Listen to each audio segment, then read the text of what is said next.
yummy dinengdeng. Ilocano daytoy apo, yummy dinengdeng. Full yummy, perfect healthy. Welcome to my channel, Ningning ni Neneng.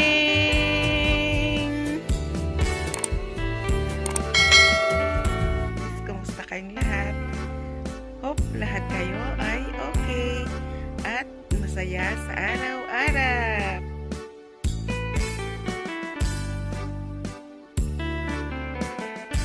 Dry saluyot, mushroom at isang ampalaya, sasahugan na dried shrimp ang ulam natin guys, na napaka-healthy.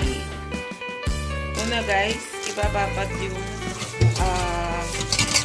dahon ng saluyot kasi galing ito sa ating bansa o sa Asian country, dinala dito sa napakalayo na Ireland, kaya dapat na ibabad at hugasan ng mabuti kasi hindi natin alam kung saan lang nila binilad o kaya kung paano ang kanilang pagpack, kaya to be sure na malinis ay hugasan at hayaan natin siya dyan na babad muna sa plate. Pag naugasan na guys at nababad na, ilagay na sa kaserola. Yan na siya. Antayin na kumulo ang tubig at yan ang ating pang sasabaw sa ating gulay. Hahaluan din ni Darling ng patatas mula sa garden.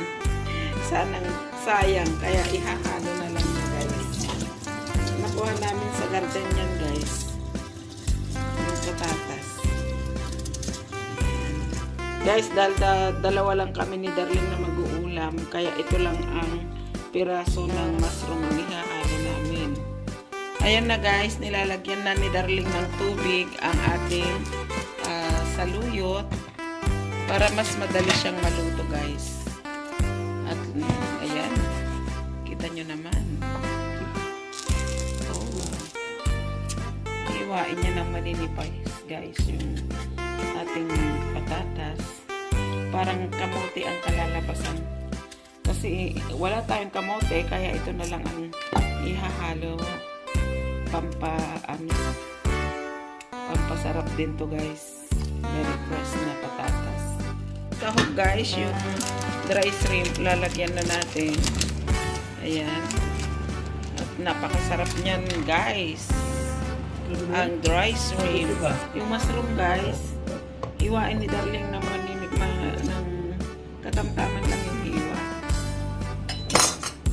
Yan na sa strainer niya, hiniwa yung pinag-strainan ng saluyot guys, para ma-strain din yung mushroom, para hindi masyadong matubig. Lagyan pala natin ng bawang guys, nakalimutan natin ilagay kanina ito.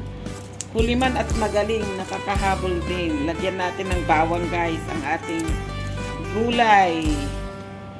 O yan na guys, ilalagay na dito sa ating saluyot ang bawang. Natin ng chicken cubes para masarap. Ayan guys, tapos ilalagay na natin ang ating patatas. Ayan, at isusunod na ang ating mushroom. Ilalagay din ang mushroom guys. Ayan, tinaktak na. Ayan, lagyan natin ng patis, pampalasa, pangpasarap, ang fish sauce, at takpan muna natin guys. O, kunting halo-halo, tapos takpan para maluto. Then ng konting sili, pampabango. Lalagay na ang sili na masarap, pampainit sa malamig na panahon. Ayan, malapit na, yummy, delicious. Tikim-tikim na si Darling. Anong lasa, Darling? Oh, yummy na daw. Ayan, hugasan na rin ni Darling yung ampalaya. Inis-isan niya kasi baka may wax, galing kasi ito guys sa ating bansa, Asia. Yan na guys, hihiwain na ni Darling na manipis. At sa kanya ipapaibabaw sa ating gulay. Wala, baby pa ba eh. Baby. Ayan na guys.